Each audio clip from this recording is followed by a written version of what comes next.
Na mtazamaji, karibu kwenye habari za michezo na burudani. Jina langu ni Esther Mtebe. Tunaanza kwa kuangazia habari za michezo kitaifa. Ili kukabiliana na magonjwa yasiyo ya kuambukiza, wafanyakazi wa hospitali ya rufaa kanda ya Mbeya wamekutanishwa katika bonanza la michezo mbalimbali kwa lengo la kuwaunganisha na kuhamasisha jamii kushiriki michezo ili kuboresha afya zao. Taarifa ya kocha mtaalamu Epimarcus Apollinaire inafafanua zaidi. Watumishi hao wa hospitali ya rufaa kanda ya Mbeya mkoani Mbeya wameeleza faida za bonanza na umuhimu wa michezo kiafya. Michezo kunaimarisha misuli ya mwili, hata kiafya pia inakuwa ni nzuri zaidi kwa sababu inatufanya kuwa imara siku zote. Kiafya mazoezi ni muhimu sana kwa sababu kufanya mazoezi unasababisha msukumo wako wa damu na kuwa vizuri, magonjwa nyemelezi unaepuka, kinga zako za mwili zinaimarika, kwa hiyo afya yako inakuwa vizuri. Dr. Uweso Mchepange ni mwenyekiti wa kamati ya michezo hospitali ya rufaa kanda ya Mbeya. Amesema mbali na michezo wametumia tamasha kutoa huduma za kiafya, huku mkurugenzi wa hospitali Dr. Godlove Mbwanji amesema ya watu takriban 47 walijitokeza kupima afya, kupima pressure zao, lakini pia kujua sukari zao. Lakini watu takriban 22 walijitokeza kupata ushauri nasaha na upimaji, kwa maana ya upimaji wa bibi. Tunapata kufahamiana zaidi, kufahamu vipaji vya watu, lakini kuimarisha mahusiano kati yetu sisi watumishi, lakini watumishi na viongozi, na hivyo inakuwa rahisi sana tunaporudi kazini kuwa na ushirikiano mzuri. Nikiripoti kutoka mkoani Mbeya, ni mimi mwanamchezo wako kocha mtaalamu Epimarcus Apollinaire, Channel 10. Bondia Mohamed Chapo kutoka Masaki amejibu tambo za mpinzani wake Bakari Kibiki wa Kigamboni kuelekea pambano la Dar Boxing Derby litakalofanyika Julai 24 mwaka huu 2026 katika ukumbi wa Ubungo ELCLC jijini Dar es Salaam. Akizungumza wakati akiendelea na maandalizi yake, Mohamed Chapo amesema amemsikia mpinzani wake akiunguruma, ila atambue anakuja kukutana na mtu hatari zaidi ya Simba ulingoni, huku akihakikisha raundi ya 4 ya pambano lao hatafika kwa kipigo atakachopokea siku hiyo. Kuongea na bondia, ametaji kuongea na mashabiki zake ambao mnamwamini bondia yenu kufiti. Mimi ninachopenda kuwatakia mashabiki hao wajalie nguvu. Pia ndio kwa wingi sana. Pia timu yangu ipo nyuma. Namuona Chapo anakuja kwa kishindo kwa sababu hii ni team professional. Sawa, hatujazoea kucheza mechi za mchangani. Kwa sasa kama unasema Chapo ananunua mechi, tutakukuta uwanjani. Sana mdogo wangu ni familia ya njaa. Yeye hajatoka kwenye familia ya kushiba. Yaani muda atapanda ulingoni ataonesha hiyo njaa yake, na huyo mpinzani wake ataonesha kama hana familia yake ni mabondia kama sisi. Kwa kujiandaa tumejiandaa vizuri sana tena sana. Nadhani kazi zetu wanazionaga. Hatunaga kazi mbovu. Tunaenda kuonyesha boxing. Sasa tucheze tu ovyo ovyo, tunacheza boxing. Kwingineko, timu ya Yanga imepeleka kombe la ligi kuu Tanzania bara katika viwanja vya Sabasaba ili kutoa nafasi kwa mashabiki wa Yanga ambao wanatembelea maonesho hayo waweze kupiga picha na kombe hilo. Taarifa ya Jimmy Mengele inafafanua zaidi. Akizungumza na waandishi wa habari, mkurugenzi wa masoko na mawasiliano shirika la bima la taifa NIC Karim Meshak amesema kombe hilo lipo katika banda la NIC na kuwataka wananchi kutembelea banda lao na kupata elimu ya bima na kupiga picha na kombe la ligi kuu Tanzania bara mwaka 2026. Mmeiwakilisha nembo yetu ya shirika la bima la taifa vizuri kwa sababu tumedhamini kilicho bora na mmetulipa ubora wa kuchukua ubingwa wa ligi kuu Tanzania bara.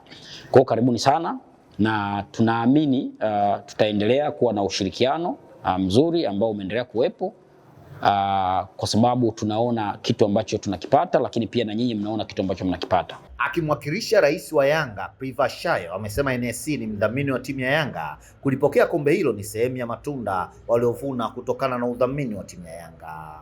Si tu kwamba mmeleta pesa, lakini pia mmeleta awareness, kwa sababu kupitia kile ambacho tumekuwa tukikitangaza kwa jamii, wako ambao wamepata elimu, wako ambao wametambua, wako ambao wamewafuata, wako ambao pia wanatarajia kuwafuata.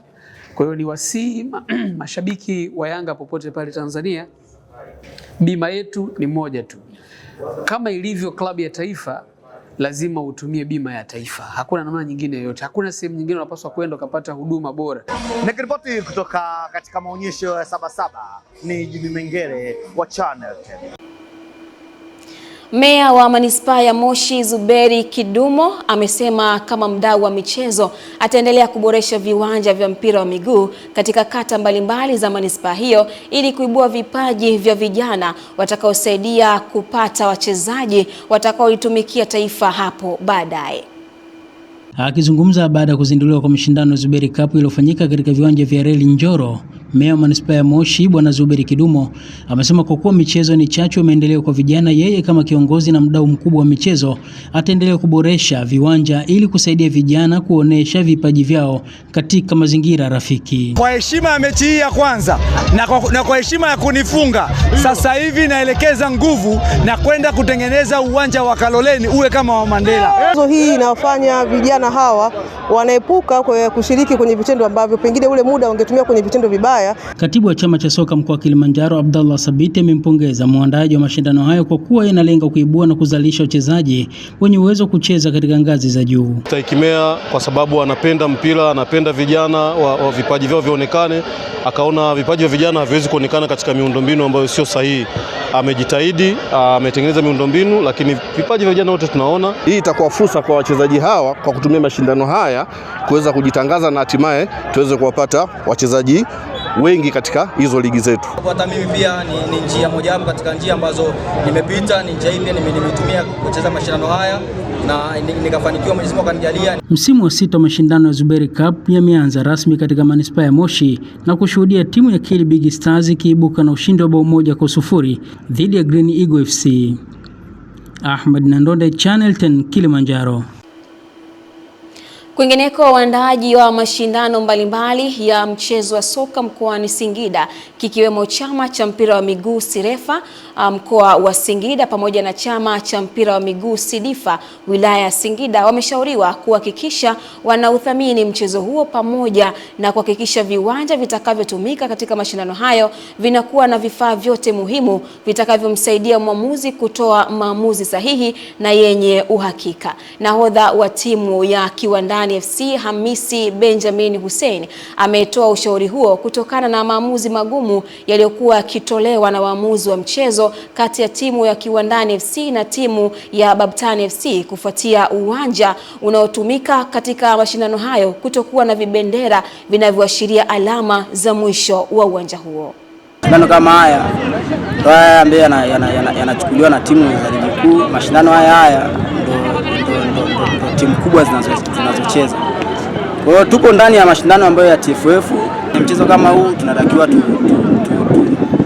tujiandae kwa kila kitu, kwamba wanapotuandalia mashindano lazima wenyewe pia watuandalie vitendea kazi pamoja na kiwanja kiwe salama. Kwanza nawapongeza kwa sababu kila timu inakuja imejiandaa. Timu ikija hata ikikosa matokeo, lakini unaona wanavyotoa vya kutosha, wanapofanya vizuri. Kwa hiyo tuendeleze juhudi. Na taarifa hiyo inatokea tu kwenye habari za michezo kitaifa, na sasa tukaangaze yapi yamejiri kwa upande wa habari za michezo kimataifa. Tukianza katika mashindano ya mbio za pikipiki daraja la MotoGP, nyota kutoka nchini Hispania Marc Marquez ameibuka mshindi wa German Grand Prix ya MotoGP zilizofanyika katika uwanja wa Sachsenring nchini Ujerumani.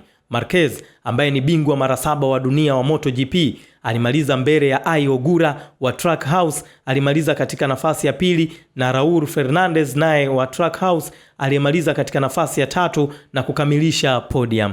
Ushindi huo umemsaidia Marquez kupanda hadi nafasi ya 3 kwenye msimamo wa ubingwa na kumpiku Marco Bezzecchi. Kwa sasa Jorge Martin wa timu ya Aprilia anaongoza msimamo huo akifuatiwa na Ai Ogura katika nafasi ya pili, huku Marquez akiwa nyuma kwa tofauti ya alama 14 kutoka kwa kiongozi na alama 4 nyuma ya Ogura.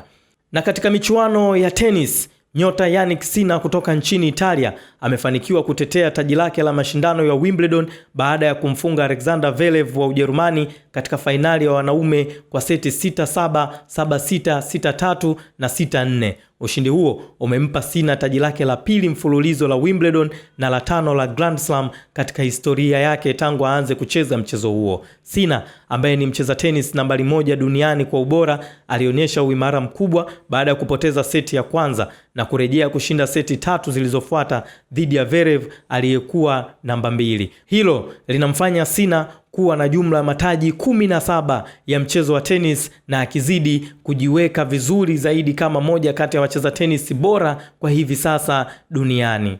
Kenny Malila, Channel 10 Michezo. Na hapo ndo tunafika tamati ya habari za michezo na burudani kwa usiku huo leo. Jina langu ni Esther Mtebe. Atarudi hapa Fatuma Hassan kwa ajili ya kutamatisha habari ya kutwa nzima.